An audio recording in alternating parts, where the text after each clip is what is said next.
The first way alcohol affects your brain is by shrinking your control center. You might have heard people joke around and say that alcohol kills brain cells. It's a common phrase, but the reality is much more specific and more serious than just eliminating cells. See, when you drink ethanol, you're introducing a neurotoxin into your body. Over time, this neurotoxin causes significant shrinkage in brain volume. Your brain literally gets smaller, but it doesn't shrink evenly. Certain areas are affected more, and one of the hardest hit areas is the prefrontal cortex. You want to think of this part of your brain as the CEO of your life. It's the part of the brain responsible for decision making, for planning the future, and for controlling your impulses. It's the part of you that decides to save money instead of spending it, or eat healthy instead of ordering a pizza. And when you drink alcohol, you are targeting this specific area. And this is a part of the reason why so many drinkers, no matter how smart they are, feel so stuck in life. They've got big goals, they want to build businesses, be great parents, but the part of their brain that's required to actually execute these goals is being compromised by the drinking. Just imagine it for a second. You walk into a business meeting and the CEO is fast asleep. You would think that that company is on its way to fail. And listen, that's what's happening in your head when you drink alcohol. You're trying to run a high-performance life with a damaged CEO. But it's not just the prefrontal cortex. Drinking also shrinks the hippocampus. This is the part of the brain responsible for learning and memory. So not only are you making worse decisions, but you're also struggling to learn from your mistakes.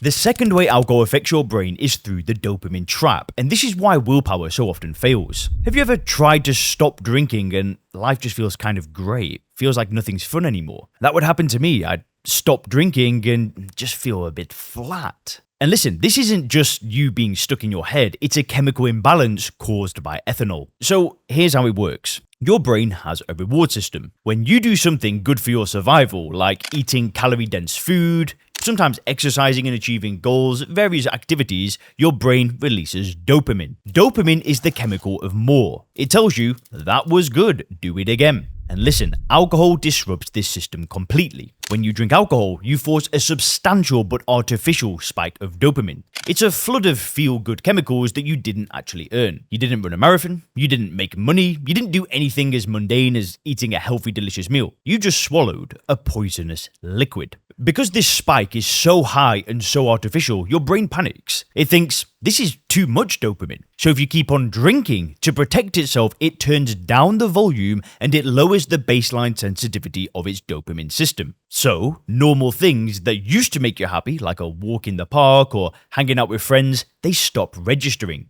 It's almost like your happiness volume gets turned down, and it gets so low that only the massive spike of alcohol can make you feel okay. And this creates the vicious cycle. You drink to feel good, the brain turns down the receptors, you feel worse, and you drink more to try and get the feeling back. The third way alcohol affects your brain is by erasing your memory. And we need to stop joking about this. Many of us have had that moment where we wake up, we check our phone, and we get that sinking feeling in the stomach, and you look at the text and you're like, I don't even remember sending that. Then you think back to the night and there's patchy spots. I've done this dozens of times. See, we joke about blackouts, but medically, a blackout is an extremely concerning event. It's not like falling asleep, because when you black out, you're still walking and talking. In fact, my mother, who has been to AA for over 20 years, said that she met somebody in a meeting who blacked out, who woke up in Spain. They went from England, where I'm born, all the way to Spain and had no recollection of getting there. That's not most people, but these kind of things can happen. See, when you black out, your brain stops recording. The hippocampus, which is the part of the brain we talked about earlier, temporarily stops creating new memories. It's a bit like recording a video on your phone, but not pressing record. The lens is open, the camera's on, but nothing's being saved. But you might be thinking, I've never had a blackout. Well, listen, you don't need to have a full blackout to suffer memory damage from alcohol, because alcohol affects all other aspects of your memory, including something called meta-memory. Meta-memory is your ability to know what you know. In other words, it's your self-awareness of your own memory. When this is impaired, you might think that you're functioning perfectly fine. You might think you're sharp, but objectively, you're forgetting names, you're maybe forgetting appointments, and you even start forgetting details of conversations. And imagine if you're trying to build a career or a family or a business. When you do this, you need to be able to synthesize information, recall facts, and learn from the past. If you start forgetting things that people are telling you, it can sour relationships. And if you're drinking heavily, you're constantly disrupting this process. You're trying to build a library of knowledge, but keep setting fire to the books. And one of the scariest parts of this is you don't often realize how much you've forgotten until you stop drinking. See, when the fog clears, you start to realize just how much of your life was disappearing into this black hole. Memory loss is dealing with the past. The next point is how alcohol is disrupting your future. The fourth way alcohol affects your brain is through the anxiety roller coaster, specifically with a hangover, and this exposes one of the biggest lies we tell ourselves. See, if you wake up at 3 o'clock in the morning with your heart racing, or if you feel that sense of impending doom on a Sunday morning, you're not going crazy. You're just experiencing a chemical rebound. So a lot of people have this idea that they drink to relax. It's probably the number one reason people drink. They want a glass of wine after that hard, stressful day. And unfortunately, this is a lie that we tell ourselves. If we look at the science, among its many effects on the brain, alcohol increases the activity of the neurotransmitter called GABA, which functions as the braking system of the nervous system. More GABA means more inhibition. When GABA is high, things slow down. You feel sedated, calm, and unbothered. At the same time, alcohol suppresses glutamate. This is the brain's major excitatory transmitter. So when you drink alcohol, you end up with stronger brakes and a weaker gas pedal. That's why the first few drinks often feel like a relief. But the brain isn't passive. If you repeatedly flood it with a drug that boosts GABA and suppresses glutamate, it starts to adapt. Over time, the GABA system becomes less responsive and the glutamate system becomes upregulated to compensate. And this doesn't happen quickly. They're long-term neuroadaptations built over months or years of drinking. Now, whilst alcohol is actually inside your system, these changes stay mostly hidden because the drug is still forcing the brakes on. But when the alcohol level finally drops, later that night or very often the next morning, you start to see the world with a brain that has this reduced braking power and an overreactive excitatory system. That's the real source of the rebound anxiety and racing thoughts that come sometimes in the middle of the night. See, what's happening is the repeated drinking has left your brain in a hyper-excited state until it recalibrates. That's what we call this hangxiety. You're not necessarily drinking to relax, you're borrowing relaxation from tomorrow at an extremely high interest rate, and you're simply paying the debt. And this creates another vicious cycle. You feel anxious because of the withdrawal, so you drink again to calm the nerves, which just sets you up for more anxiety the next day. See, you might not be an anxious person, but you're just poisoning your brain with a substance that causes anxiety. This can happen to anybody. So, the fifth way alcohol affects your brain is by ending neuroplasticity. And this explains why you can often feel very stuck. Now, this idea of neuroplasticity is a bit of a buzzword, and it basically means the brain's ability to change and rewire itself and learn new skills and break old habits. It's what allows you to learn a new language and get good at a new sport. Sadly, alcohol slows down neuroplasticity. When you drink, you're cementing your brain in its current state. You're making it very rigid. Just think about how cement works. When cement is wet, you can mold it, you can change the shape, and that's just like a healthy brain. However, when you drink ethanol, it's like the cement dries up. You can't mold it anymore. And this is why people can often feel like they're stuck in a rut. They go through the motions, they do the same things every day, they have the same conversations, make the same mistakes. They say that they want to change, but their brain has lost the flexibility to form the new neural pathways required for change. If you want to grow and you want to evolve and become somebody better, you need a brain that's flexible. You need a brain that can build new bridges. And in fact, speaking of bridges, it brings us to the next point. Because alcohol doesn't just stop new bridges from being built, it actually physically destroys the ones that are already there.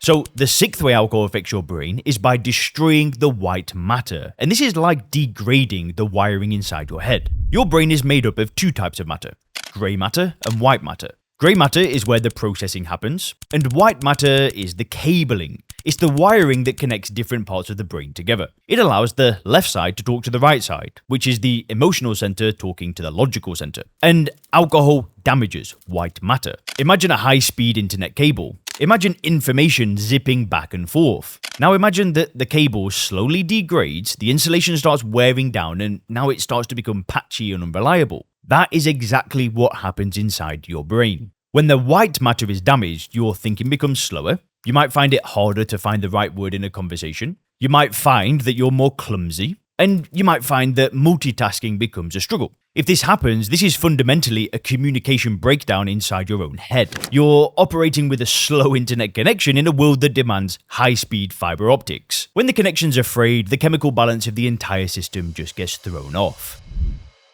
So, the seventh way alcohol affects your brain is by destabilizing your mood. And this creates a trap that a lot of people don't recognize. See, depression and alcohol go hand in hand. But it's usually a chicken and egg situation. People say, I drink because I'm depressed. But the science suggests that for many people, they are depressed because they drink. See, we already talked about dopamine. But alcohol also disrupts serotonin. Serotonin is the neurotransmitter responsible for mood stability. It helps you feel content and calm and emotionally balanced. Now, alcohol upsets the delicate balance of neurotransmitters. It's like a bull in a china shop. It just goes over and knocks everything down. When you drink regularly, you're constantly throwing your brain chemistry into chaos. You go up and down. You feel numb, then sad, and this is what creates mood swings. One minute you might be fine, and the next minute you feel irritable. See, if you took a perfectly healthy, happy person and gave them a depressant drug, what is exactly what alcohol is, every single day for a year, they would start to show signs of depression. And one of the insidious things here is that when you feel low, your instinct is to have a drink to numb out the feeling. You might spend years in therapy or taking medication when actually the mood disorder was fueled by that bottle of wine in your fridge. Now, up until this point, we have talked about things that are largely reversible. If you stop drinking, the brain can heal and the chemistry can rebalance. But if you do continue down this path for too long, it starts to become irreversible. And this next point is one that should probably scare you about your future. See, the eighth way alcohol affects your brain is by fast-tracking you towards dementia, and this should terrify you. We used to think of dementia was just something that happened to old people, largely due to genetics. But new research is showing a terrifying link between alcohol and early onset dementia. There's actually a specific medical term for this: alcohol-related dementia. And this isn't just getting a bit forgetful, it's a progressive decline in your ability to think and reason and function effectively. Alcohol abuse is actually one of the strongest modifiable risks for dementia. See, when you drink, you're accelerating the aging process of the brain. You're essentially pressing the fast forward button on cognitive decline. Why would you increase your risk of ending up in a state where you can't even recognize your own family? The upside of drinking? Maybe a few moments of numbness. The downside is losing your mind. It is a terrible, terrible trade. However, there's a specific type of brain damage that's even more acute than general dementia. This is something that happens when the brain is starved of a very specific nutrient, which leads to something called Wernicke-Korsakoff Syndrome. Now, this sounds like a heavy medical term, but just wait a second. Your brain runs on glucose or sugar, but it also needs plenty of thiamine, which is vitamin B1, to process that fuel. Without enough thiamine, your brain cells cannot produce energy. They starve, and when they starve, they start to die. Heavy, long-term drinking is one of the most common causes of severe thiamine deficiency. It creates a double whammy. First, people who drink heavily often have poor nutrition, so they aren't eating enough B vitamins. Secondly, alcohol interferes with the gut's ability to absorb and use thiamine, which can lead to something called Wernicke-Korsakoff Syndrome. Doctors usually talk about a Wernicke phase and a later Korsakoff phase, and this is informally known as wet brain. This starts with confusion. Maybe your eyes start twitching and you feel off balance, and this is known as the Wernicke phase. And if you catch it here and get medical help and stop drinking, it can be treated with high-dose thiamine. But if you ignore it, it can develop into Korsakoff psychosis. This is often permanent brain damage. People with this condition develop severe amnesia. They struggle to form new memories. They might have a conversation with you and 2 minutes later have no idea who you are or what you even said. And to fill in the gaps, their brain starts confabulating. This means they make up stories. They're not necessarily lying, their reality is just broken. They believe their made-up memories are real. And the damage here exists on a spectrum. You don't necessarily need to have full-blown wet brain to be suffering from thiamine deficiency. You might be in a state of mild cognitive impairment instead. And instead of operating at 100%, you're stuck at 80%. Why settle for 80%? Why starve your brain of the fuel it needs just for a drink that tastes like crap? It makes no sense. Now, finally, we have one last thing to talk about, and this is what your brain needs more than anything else to repair itself. And alcohol robs you of this.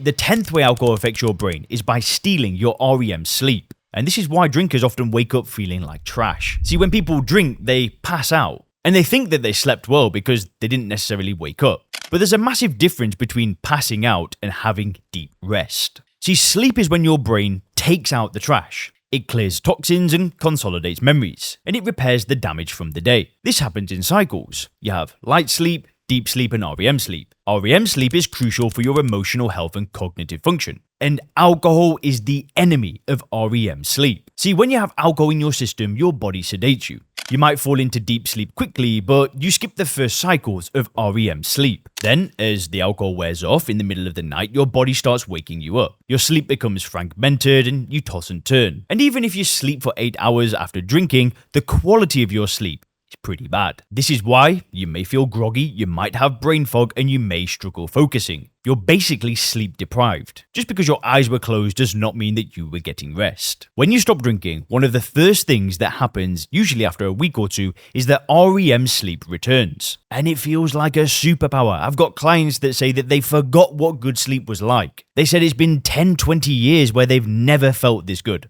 And it's something you've got to look forward to. If you click the video on the screen right here, I'm going to show you exactly what happens to your body when you stop drinking alcohol.